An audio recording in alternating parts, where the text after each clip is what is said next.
हैदराबाद की बिरयानी अच्छी या फिर कोलकाता की बिरयानी का जायका ज्यादा शानदार, इस पर हमेशा बहस चलती रहेगी। लेकिन मुंबई के ब्रेबॉर्न में हैदराबाद ने कोलकाता के फैंस का जायका जरूर खराब कर दिया। स्वागत है ESPN cricket for T20 time out Hindi में। मैं हूं सैयद और इस पर चर्चा करने के लिए हमारे साथ मौजूद हैं वसीम जाफर। वसीम, बहुत बहुत स्वागत आपका। Thank you Syed. जबरदस्त मुकाबले की उम्मीद थी, ऐसा लग रहा था कि शायद ये बिल्कुल एंड तक मैच जाएगा, कांटे की लड़ाई होगी। पर शुरुआत में जैसे फाइट बैक किया कोलकाता ने, ऐसा लगा जाफर कि एंड में पहुंचते पहुंचते, दूर तक जाते जाते हैदराबाद कहीं आगे निकल गई। जी हाँ, बिल्कुल। सबसे पहले तो टॉस बहुत इंपॉर्टेंट था और टॉस जीतने के बाद थोड़ा सा पिच पे हेल्प भी थी, जो मुझे लगता है कि सनराइजर्स के बॉलर्स ने बहुत अच्छी तरह से एक्सट्रैक्ट किया। जिस तरह से उनके गेंदबाज ने बॉलिंग की, उनको रन नहीं बनाने दिया, विकेटें भी चटकाते रहे। राणा ने बहुत बढ़िया पार्टनरशिप की, उसके अलावा एंड्रे रसल ने बहुत अच्छा खेला। बट आई थॉट 175 फिर भी मुझे कहीं ना कहीं लगता है कि 10-15 रन कम थे जिस तरह की पिच थी। और ये पिच थोड़ा सा सेकेंड हाफ में थोड़ी बेटर भी हो गई। उसके अलावा जिस तरह से राहुल त्रिपाठी ने बैटिंग की और एडन मार्करम ने, वो जो साझेदारी थी वो बिल्कुल गेम चेंजिंग थी। हालांकि उनको शुरू में 2 विकेट मिल गए थे, केकेआर को बहुत बड़ी विकेट मिली थी केन विलियमसन की और अभिषेक शर्मा की, लेकिन वो साझेदारी पूरी गेम चेंजिंग बन गई। बिल्कुल सही कहा आपने, 93 रन की वो साझेदारी ने मैच पलट कर रख दिया। उससे पहले अगर हम बात करें कोलकाता की पारी की, वहां पर गेंदबाजी की हैदराबाद की तरफ से नटराजन ने क्या शानदार प्रदर्शन किया वसीम में। वो पहला ओवर उनका, 2 बड़ी विकेट, सुनील नारायण जो खतरनाक लग रहे थे उनको भी पवेलियन का रास्ता दिखाया। और उससे पहले पहली गेंद पर वेंकटेश अय्यर को क्या जबरदस्त क्लीन बोल्ड। जी हाँ, बिल्कुल। और वेंकटेश अय्यर लग भी नहीं रहे थे उतने कंफर्टेबल जितनी देर तक वो थे पिच पे। बैट आप वो फेंक रहे थे, बॉल मिस कर रहे थे, क्योंकि जैसे बताया कि विकेट पे घास थी, थोड़ी सी मूवमेंट थी। लेकिन नटराजन ने वो जो डबल ब्रेक उनके पहले ओवर में मिला, वो कमाल का ओवर था। एक तो पहले बड़ी विकेट और उसके बाद में थोड़ा सा स्ट्रैटेजी भी चेंज की थी केकेआर ने। सुनील नारायण को पहली बार उन्होंने ऊपर भेजा, जो लास्ट ईयर ये चीज़ें वो कर रहे थे काफ़ी, लेकिन वो एक छक्का मारने के बाद वो भी आउट हो गए। तो कहीं ना कहीं पावर प्ले में मुझे लगता है कि सनराइजर्स ने थोड़ा बैकफुट पे डाल दिया था उनको।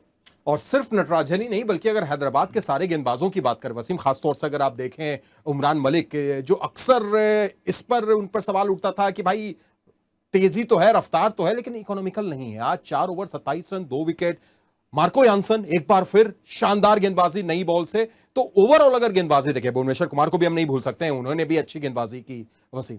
जी हाँ, बिल्कुल। उनके चारों गेंदबाजों ने बहुत बढ़िया बॉलिंग की है। अगर आप देखें तो वाशिंगटन सुंदर को मिस कर रहे थे इस मैच में, लेकिन जो उनका 5th बॉलिंग ऑप्शन था, उन्होंने भी 4 ओवर में 40-42 रन देके 1 विकेट निकाले। सुचित को आप ले लें या शशांक सिंह को ले लें। लेकिन आपने बिल्कुल सही कहा, जितने हम मैचेस देख रहे हैं उमरान मलिक हमको बेटर होते हुए नज़र आ रहे हैं। और ये डेल स्टेन का जो हार्डवर्क है, मुझे लगता है वो दिखाई दे रहा है। जिस तरह से उन्हें खुशी जाहिर की, जिस तरह से उन्होंने आउट किया श्रेयस अय्यर को, जो लगातार 2-3 बाउंसर मारी और फिर एक सटीक यॉर्कर बिल्कुल स्टंप में, तो बहुत ही आउटस्टैंडिंग देख के अच्छा लग रहा है। और 150 हर मैच में 150 लगातार टच कर रहे हैं। तो सारे ही गेंदबाज, मार्को यानसन की बात करें, भुवनेश की, नटराजन की, तो मुझे लगता है कि बहुत इस बॉलिंग अटैक में बहुत वैरायटी है। तो आपके पास लेफ्ट आर्मर है, लेकिन दोनों ही डिफरेंट है। एक डेथ बॉलिंग स्पेशलिस्ट है, एक नए बॉल में अच्छी डालता है। वहीं भूवी है, वो तो बिल्कुल ऑलराउंडर है एक तरह से, कि पावर प्ले में भी डालते हैं, डेथ में भी डालते हैं। उमरान मलिक उभर के आ रहे हैं, तो आई थिंक बहुत वैरायटी है और वो वैरायटी उनको रिजल्ट्स भी दे रही है।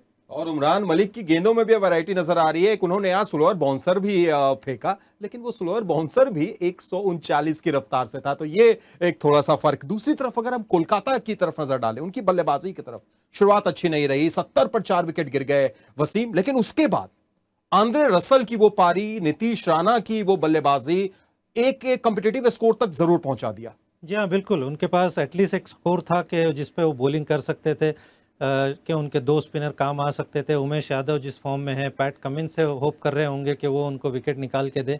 तो बिल्कुल 175 मुझे नहीं लगता है कि ख़राब स्कोर था। नीतीश राणा ने बहुत बढ़िया बल्लेबाजी की। आंड्रे रसल जो हम जानते हैं, उन्होंने भी ताबड़तोड़ बल्लेबाजी की। लेकिन कहीं ना कहीं जिस तरह से हम बात कर रहे हैं कि 2 विकेट मिलने के बाद भी वो जो साझेदारी राहुल त्रिपाठी की और माकरम की हुई, वो बिल्कुल उनको गेम से बाहर ले गया। जिस तरह से राहुल त्रिपाठी ने वरुण चक्रवर्ती को अटैक किया पहले ही ओवर में, और सुनील नारायण को भी जिस तरह से उन्होंने खेला, कहीं ना कहीं वो उनको दबाव बनाने का मौका ही नहीं दिया। वसीम, एक के बड़ा फैसला भी इस मैच से पहले लिया कोलकाता ने, अजिंक्य रहाणे को बाहर बैठाया, फिंच को लेकर आए। इस दौर को कैसे देखते हैं आप? हालांकि इस मुकाबले में यह दौर चल नहीं पाया। जी हाँ, मुझे लगा था कि ये एक्सपेक्टेड था, क्योंकि अजिंक्य रहाणे से भी रन नहीं बन रहे थे, और एरन फिंच, जब आपके पास ओवरसीज प्लेयर बाहर बैठे हुए हैं तो आप हमेशा ये प्रेशर होता है कि उनको खिलाएं। लेकिन थोड़ी सी उनकी तकनीक और उनका अप्रोच देख के मैं थोड़ा सा सरप्राइज हो गया कि बिल्कुल ही पैर बिना हिलाए एक छक्का तो मारा। लेकिन अगर वो ऐसे खेलेंगे तो मुश्किल लगता है कि वो कामयाब लगातार हो सके, क्योंकि बहुत सारे बॉलर्स को पता है कि ये लेग बिफोर में फंसते हैं, अंदर आने वाली गेंद पे इनको दिक्कत होती है। तो ये चीज़ थोड़ा सा उनको ठीक करनी होगी, वरना मुझे लगता है कि आगे चलते हुए ये मुश्किलें केकेआर के लिए बनी रहेगी। सही कहा आपने, मुश्किलें बनी रहेंगी। दूसरी तरफ हैदराबाद पहला 2 मैच जरूर हारी, लेकिन उसके बाद जैसे जीत रही है, जीत की हैट्रिक लगाया हैदराबाद ने, तो ऐसा लग रहा है कि अब ये टीम ऑलराउंड नजर आ रही है। पर कोलकाता में वसीम, गेंदबाजी में क्या उनकी अभी भी कुछ समस्या है? पैट कमिंस को जो उम्मीदों के साथ वो लेकर आए थे वहां पर खरे नहीं उतर रहे हैं। वरुण चक्रवर्ती को जब कोई गीली गेंद मिल जाती है, यानी बाद में जब गेंदबाजी करते हैं, तो वहां पर जमकर रन दे रहे हैं वो। सुनील नारायण के खिलाफ भी हर टीम एक रणनीति के साथ उनके 4 ओवर बस खेल रही है।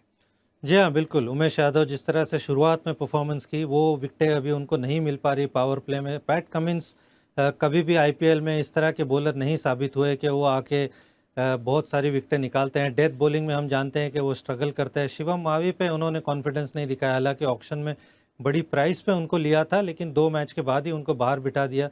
वरुण चक्रवर्ती उस तरह के बॉलर नहीं दिखाई दे रहे जो पिछले 2 सालों में हम देखते आ रहे हैं, जिसकी वजह से उनको इंडिया के लिए खेलने का मौका भी मिला।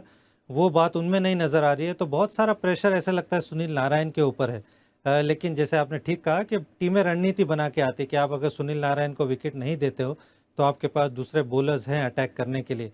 तो कहीं ना कहीं थोड़ा कोलकाता को ये चीज़ एड्रेस करनी होगी, क्योंकि ये टीम के पास है, दमखम तो है। लेकिन अगर इस तरह से खेलते रहेंगे तो मुश्किलात बढ़ती रहेंगी। तो मुश्किलात बढ़ती रहेगी कोलकाता की, उनको रणनीति की जरूरत है। दूसरी तरफ अगर हैदराबाद की बात करें तो ये टीम की जो ट्रेन है वो सरपट दौड़ रही है पटरी पर। बहुत बहुत शुक्रिया वसीम हमारे साथ जुड़ने के लिए, तमाम बातचीत के लिए। और तो आज इतना ही। ESPN cricket 4 T20 time out Hindi में फिर होगी आपसे मुलाकात। दीजिए इजाजत, नमस्कार।